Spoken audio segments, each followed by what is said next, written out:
नमस्कार दोस्तों, मैं हूं आदेश कुमार वर्मा और आप देख रहे हैं A D Patel study with point. पिछले वीडियो में हम लोगों ने देखा था लोकतंत्र क्या है, उसकी परिभाषा अच्छे से हम लोगों ने समझी थी। आज हम लोग इतिहास का एक इम्पोर्टेंट चैप्टर का फर्स्ट चैप्टर हम लोग देखते हैं, जो है फ्रांसीसी क्रांति।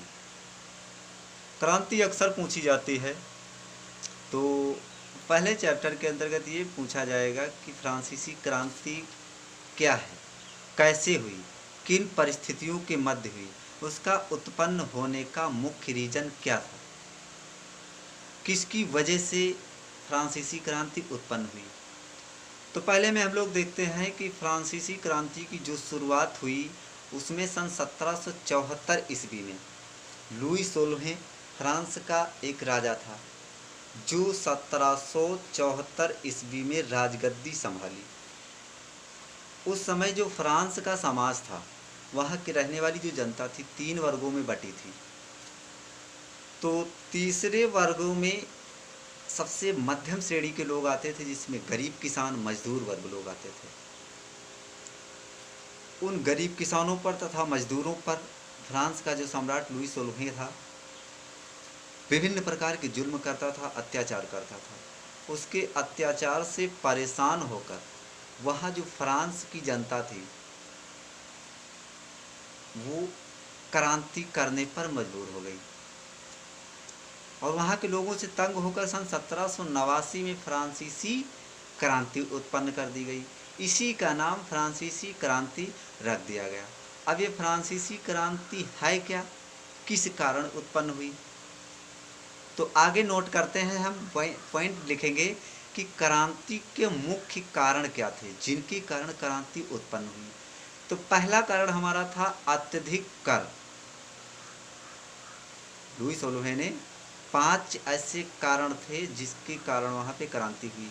तो पहला था अत्यधिक कर, दूसरा था अमेरिकी युद्ध में हस्तक्षेप, तीसरा कारण था कम वेतन, चौथा कारण था उभरता मध्य वर्ग, पांचवा सबसे बड़ा कारण माना जाता है जिसके कारण एक क्रांति उत्पन्न हुई है, वो माना जाता है विचारकों का योगदान जो था, जो हमारे महान विचारक थे, जिनको दार्शनिक बोला जाता है।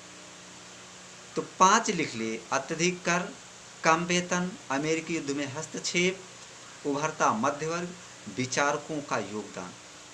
तो पहला पॉइंट आज हम समझेंगे, नोट करेंगे कि अत्यधिक कर क्या है।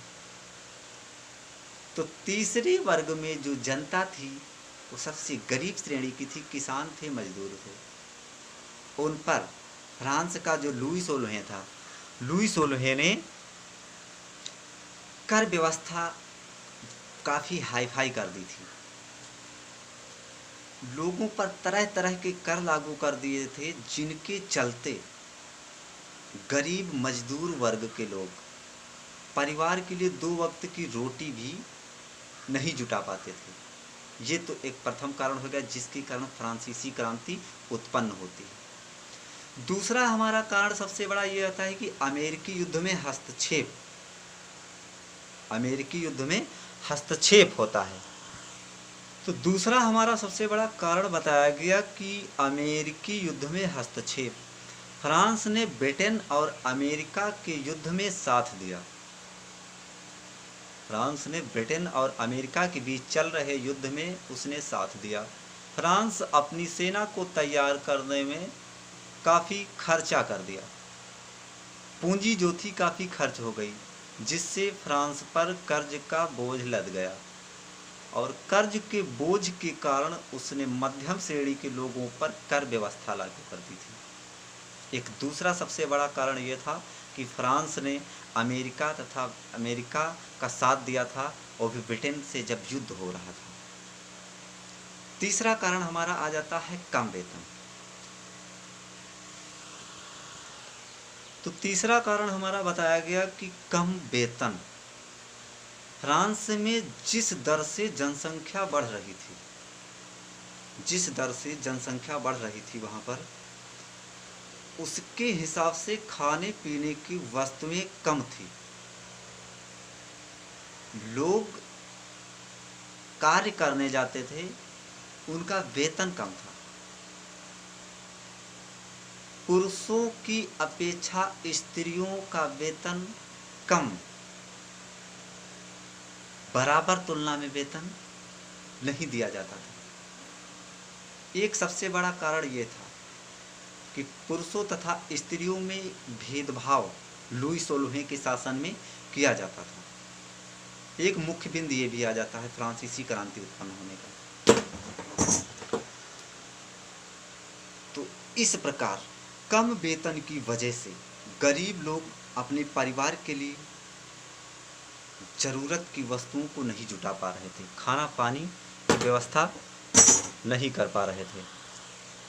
चौथा हमारा कारण आ जाता है कि उभरता मध्य वर्ग, जो बीच का उभरता मध्य वर्ग था, जो गरीब श्रेणी के कुछ लोग थे जो पढ़े लिखे थे, वे लोग मध्य वर्ग की ये बात कर रहे थे, उभरता मध्य वर्ग जो बीच के लोग थे श्रेणी के, वो ये कह रहे थे कि कुलीन और पदारियों को सामाजिक हैसियत जन्मजात थी।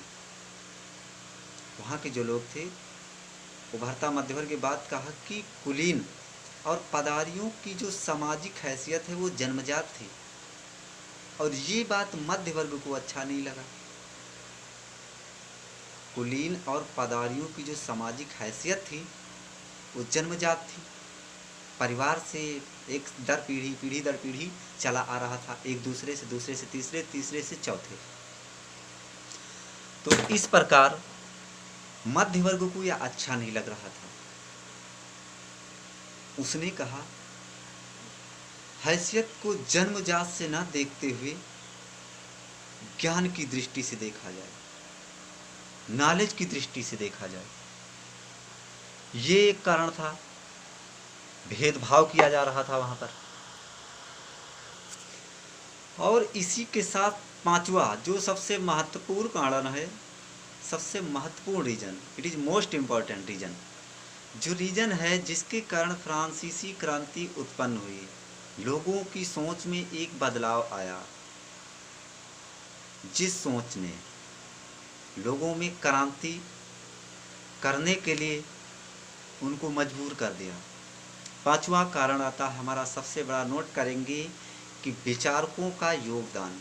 जो विचारकों मतलब जो महान विचारक थे, जो दार्शनिक थे, वहाँ के रहने वाले लोग, जैसे कि हम लोग बोलेंगे जॉन लॉक, रूसो, अरस्तु जैसे विभिन्न प्रकार के जो दार्शनिक विचारक थे।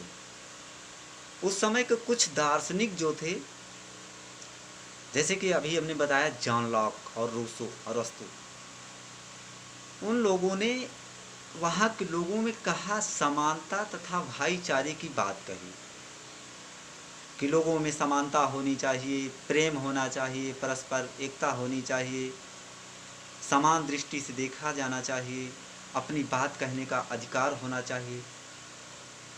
ये बातें जैसे ही उन विचारकों के मुख से निकली, धीरे धीरे सारी फ्रांस समाज में फैल गईं। और इसी के साथ इन विचारकों की इन बातों की वजह से, बात फैलने की वजह से सारे लोगों में, मजदूर वर्ग में एकता बनी, और एकता बनने के साथ सब लोग एक स्थान पर एकत्रित हुए।